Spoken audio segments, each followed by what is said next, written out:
Marcano en Vivo es presentado por Jenny Páez y Asociados. Para mí es una de las mejores opciones cuando se trata de los temas migratorios. Contáctanos al 786-338-1313. No dejes de consultarnos. Tenemos la respuesta a todos los cambios migratorios que ocurren actualmente en los Estados Unidos. Jenny Páez y Asociados.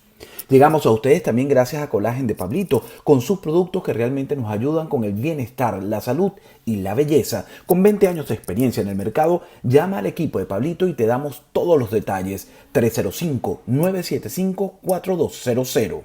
Te provoca un suculento croissant de chocolate con la mejor receta de Francia, La Croquantine. ¿Has buscado una pastelería que se convierta en tu lugar favorito? La Croquantine. La Croquantine tiene la mejor repostería del Doral y exquisitos platillos de comida francesa hecha por reconocidos chefs de Francia. La Croquantine está muy cerca de ti. Estamos en la 7930 Northwest, en la calle 36 del Doral. Nunca olvidarás nuestro nombre. Somos definitivamente La Croquantine. Bien, seguimos nosotros en esta parte. Daniel, saludos a todos los que nos están acompañando. Daniel me hace una pregunta, si el cubano estaría... Si el cubano está dispuesto a regresar a Cuba a la caída del régimen cubano de Miami, o si está dispuesto inclusive a irse antes, a irse ya para protestar ya en La Habana. ¿Qué te han dicho?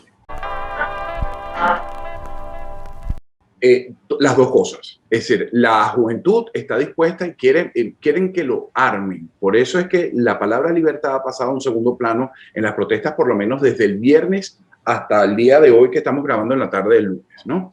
Y se está pidiendo esa intervención, y el mensaje es directo a Biden. Están pidiendo una intervención, pero no quieren que manden solos a marines, porque ellos saben que los marines no van a hacer nada en Cuba. Ellos quieren ir, quieren que los armen. Entonces, danos armas. Y lo hacen sonsonete, lo hacen canción, lo hacen y lo gritan, lo escriben en pancartas. Cuba, eres un asesino, le dicen Díaz-Canel, Cingao, vamos por ti. Entonces, en algunas de las expresiones tú oyes que están dispuestos a regresarse. Incluso esa juventud, incluso la juventud. Por supuesto, tú sabes que mientras más tiempo tú estás en el exilio, tu alma generalmente empieza a clamar un poquito de tu tierra, ¿no? Yo soy un atípico exiliado venezolano, y de vez en cuando veo, yo nunca conocí la caída del Salto Ángel, y de repente me provocaría, como ir a Canaima, me provocaría ir a esa zona de Venezuela, y yo, pero ¿qué está pasando contigo, Alejandro Marcano? Es que tu alma te lleva a tu origen, ¿sabes? Y yo creo que el exilio histórico, como tiene tanto tiempo fuera de su isla, desintegrada a las familias, desintegrado su arraigo como tal. En estos días vi la fotografía de Celia Cruz cuando llegó a Guantánamo y agarró, que nunca había entendido esa imagen. Yo pensé que era un protocolo, era publicidad, ¿sabes? Celia Cruz, no, el tocar la tierra de su suelo es algo que llora en el alma de todos. Sí, están dispuestos a regresar. Sí, están dispuestos a acabar con eso, y están dispuestos a ponerle fin a la vida, eso me lo han dicho mucho, a la vida de sus represores. Con sus propias manos. Con sus propias manos.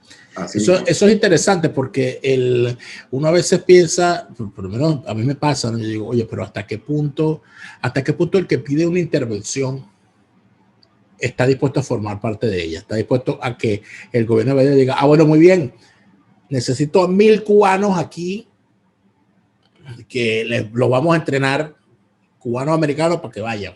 ¿Hasta qué punto eso estarían dispuestos? Porque una cosa es ver la guerra por televisión y otra cosa es pelear la guerra. Y más cuando tienes el antecedente, porque el cubano tiene muy fresco en su memoria Bahía de Cochinos. Y además de eso, que los mandaron, los entrenaron, los llevaron y los abandonaron. Y los abandonaron. Un demócrata. Por cierto. Pero sí, fíjate que además de eso hay otra situación. Yo recuerdo haber hablado con muchos cubanos antes de esta situación. Y yo recuerdo que sobre todo a los cubanos más jóvenes, ¿no? A los de épocas más recientes, a los que tienen menos tiempo en el exilio, e inclusive que nacieron en revolución y fueron criados en revolución, yo siempre les pregunto lo mismo. Si en Cuba se vivía el cubano promedio con el cuento de la amenaza de una invasión, si eso era una cosa que estaba en su día a día, de que vinieran los gringos y invadieran, y todo el mundo me dice que no, que eso no estaba. no estaba en el día a día de la gente. Pero por supuesto que eso el régimen lo tuvo y lo utilizó inclusive para la represión, claro, ¿no? Y como justificación para la represión. O sea, te acusaban a ti de estar promoviendo una invasión y todo aquello. Yo veía el video de uno de los tantos cubanos que desde Cuba se ha expresado y que se ha hecho viral, y era un señor, uno de estos negros cubanos, que además de tener la rabia por lo que significa la represión a todos los cubanos, tiene la rabia adicional de la represión racista, porque eso que plantea el movimiento Black Lives Matter sobre la opresión a los negros y tal. Bueno, a mí me gustaría que se fueran a vivir para Cuba para que vieran lo que porque búscate, yo creo, en el alto mando castrista, yo creo que se han habido 5 negros en un país donde la población es mayoritariamente negra y mulata. Si han habido 5 negros en toda la historia, han sido muchos. No, y negros y de la comunidad LGBT tampoco, porque además ha sido una revolución atea, homofóbica, racista, es decir, tiene todos los ingredientes para acabarla, para extirparla de la humanidad para siempre. Absolutamente. Entonces, cuando uno ve eso, uno se pregunta, uno dice, bueno, pero aquí a qué estamos jugando, ¿verdad? Pero además de eso, uno piensa, cuando yo vi a este señor expresando con tanta rabia, que él decía, bueno, pero ¿qué están esperando? O sea, que les den un beneficio, se quedan en la casa porque les llegó una remesa. O sea, esa era la expresión del señor. Y yo decía, este señor, además él hablaba de una expresión, ¿no? Él decía que no podía esperar nada del régimen que durante años había utilizado el término de desviacionismo ideológico ante cualquier cosa que la gente interpretara con libertad. Entonces decía que si uno se tomaba un refresco de lata comprado en una de estas diplotiendas, eso era desviacionismo ideológico.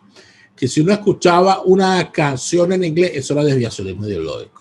Que si, qué sé yo, que si leías un libro no autorizado de desviacionismo. O sea, que esa cuestión del desviacionismo ideológico como espada de Damocles en la que cualquiera podía caer, inclusive un miembro de la nomenclatura, que un día decidía decir algo y pasaba lo que pasaba. Bueno, era una permanente amenaza. Y yo le veía tal frustración a este señor diciendo, nos vamos a dejar engañar otra vez por estas promesas de que van a permitir que entren los paquetes sin impuestos y todas estas cosas. Esto es una trampa, esto es una trampa cazabobo. En diciembre nos lo quitan y volvemos en enero a lo mismo. Y se apagan las protestas y esta gente vuelve a ganar. Esa frustración la has visto con esta gente, el cubano de Miami. ¿Siente lo mismo? Y eso, por eso es que me negaba a decirte que la protesta estaba muriendo.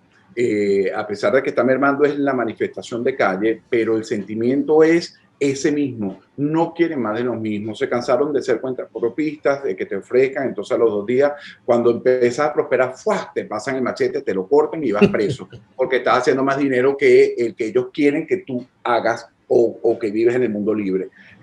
No, mira, eso sí es generalizado, te lo puedo asegurar. En el contacto con la gente en la calle, la gente está, el hartazgo ha llegado a los niveles de que estos 62 años son suficientes. Ahora, eso no me va a llevar a engañarme, a decir que esto va a terminar mañana o el mes que viene. Va a ser un proceso largo, pero cambió la mentalidad y el régimen debe estar preocupado porque a pesar de que tiene muchos apoyos que también deben ser evaluados, porque la gente, y no solo los cubanos, el mundo entero, el mundo libre está mirando cómo se pronuncia uno, cómo se pronuncia otro, cuál es la lectura que se le da a Bachelet cuando hace el pronunciamiento, a Bergoglio, al Papa Francisco. Es decir, vergonzoso. Lo de Bachelet también nauseabundo, pero estamos viendo que eso es a lo que nos tienen acostumbrados. Lo que pasa es que la diferencia con nosotros en Venezuela es que teníamos un liderazgo fallido y entonces alzaban la voz por nosotros y entonces nos llevaban a negociaciones, a hablar. Entonces tú te sentías impotente porque está hablando Guaidó, está hablando Blay o está hablando Pepito Los Palotes, pero no tú. Aquí está expresándose el ciudadano, expresándose en las redes sociales, sorteando el bloqueo que le tiene el régimen a Internet. Entonces eso es la sociedad. Con la sociedad tú no puedes. Con un pueblo alzado no vas a poder. Vas a poder un tiempo más, pero no vas a poder consolidar esa dictadura, esa tiranía por 100 años. Aquí empiezan nuevamente a moverse las piezas del mundo internacional. Y yo tengo mucho aliento, tengo como una cierta esperanza, la había perdido, creo que lo habíamos hablado hace una semana antes de que esto comenzara, que yo creo que estamos en una normalidad que nos iba a llevar a nosotros, creo que contigo fue que yo dije, nosotros vamos a llegar a 60 años y Cuba, que tú hablaste del análisis, incluso comentamos de que la dictadura en Cuba no era solo 62 años, le sumamos la anterior. Pero yo ahora veo que algo va a cambiar. Es decir, aquí está la mano de Dios metida y esto no puede durar mucho tiempo más. Yo creo que ya cambió. ¿Sí? Yo creo que ya es irreparable el daño que se le hizo al régimen. Porque recuerda que en realidad hay dos regímenes comunistas en el mundo que en realidad están viviendo la prórroga. Que es el régimen de Norcorea y el régimen cubano. ¿Y por qué digo que están viviendo la prórroga? Porque en realidad son dos regímenes comunistas clásicos de la era soviética. Son unas piezas de museo a las cuales hay que entenderlas como supervivientes de la caída de estos regímenes por circunstancias muy particulares. La de Norcorea porque hay una situación allí en la península coreana y un balance de poderes allí de tal magnitud, inclusive con el tema nuclear, que ha permitido que eso se mantenga hasta el día de hoy de la forma en que se mantiene. Y en el caso de Cuba, porque Cuba se convirtió en un símbolo de la izquierda para justificar sus actuaciones. Y al ser Cuba entonces un símbolo, además esa mimetización que ha hecho el caudillismo latinoamericano tradicional detrás de la revolución cubana a través de la posición y de la figura de Fidel Castro, etcétera, permitió que se mantuviera en el tiempo, porque si nos ponemos a ver, el momento de la caída del castrismo era el mismo momento en el que estaban cayendo las dictaduras. Por eso que se da el proceso de la causa número 1 en el año 89, porque evidentemente estaba la efervescencia dentro de la nomenclatura, la alta nomenclatura cubana, de que aquí vamos igual que para la perestroika, aquí vamos, esto tiene que cambiar, y el que no quiera cambiar se tiene que apartar. Por eso es que se da la represión que se da en el 94 con el tema del maleconazo y con aquello de el que se quiera ir que se vaya, y aquella oleada de balseros, porque de alguna manera lo que necesitaba el régimen era soltar la válvula de escape. La válvula de escape, porque ellos sabían que en realidad ellos son inviables, ese sistema es inviable mucho más en el mundo moderno. Lamentablemente para ellos, son una pieza de museo. Y esto que ha ocurrido ahora, bueno, imagínate tú, como que a mí me digan que mañana hay una jornada de protestas en Norcorea.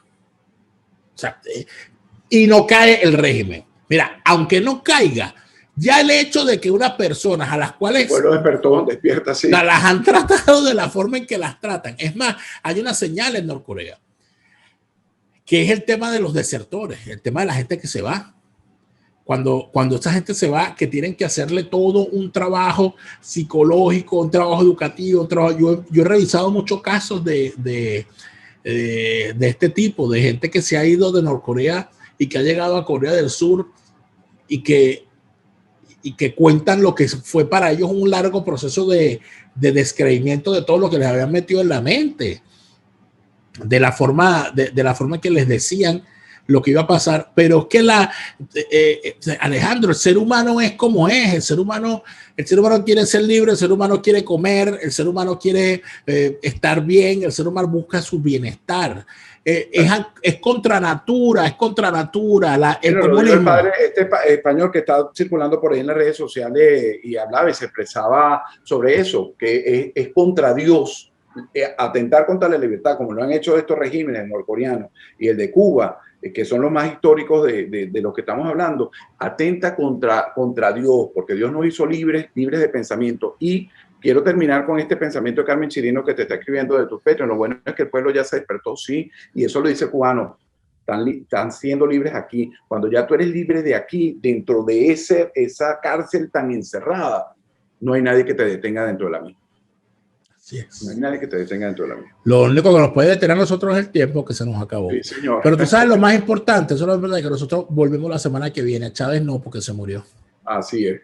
Pero gracias, Carmen. Y Mariela dice, la esposa de mi hermano es cubana y tiene muchos años en Venezuela. El fin de la semana le conté lo que está pasando en Cuba y no lo sabía, así que podrían estarlo ocultando. Claro que lo están ocultando, ahí no hay medios libres. Pero en Venezuela, ya lo dice en Venezuela. Claro, en Venezuela no hay medios libres. ¿Dónde lo van a ver? ¿En BTV? Jamás. Claro, jamás, no lo van a ver. Sí, en Globovisión tampoco, en Venevisión menos. En Telesur. Sí, menos. Y fíjate, Venevisión, cuyos dueños son de origen cubano. Imagínate tú qué tamaño de traición a sí mismos, ¿no? Bueno, grandes artífices, yo siempre recuerdo, de hecho, esta anécdota. A Cisneros lo vi yo marchando en muchas de esas movilizaciones que hicimos juntos como trabajadores de la extinta Globovisión, pero después cuando el tiempo pasa y creces y abres los ojos, te das cuenta que fue parte fundamental de este proceso de destrucción del país con este castrochavismo y la reinvención del socialismo del siglo XXI. La pagarán, todos la van a pagar. Van a pagar todo el daño que han hecho. Gracias, Alejandro, nos vamos. Nos vemos la semana que viene. Así será. Un abrazo.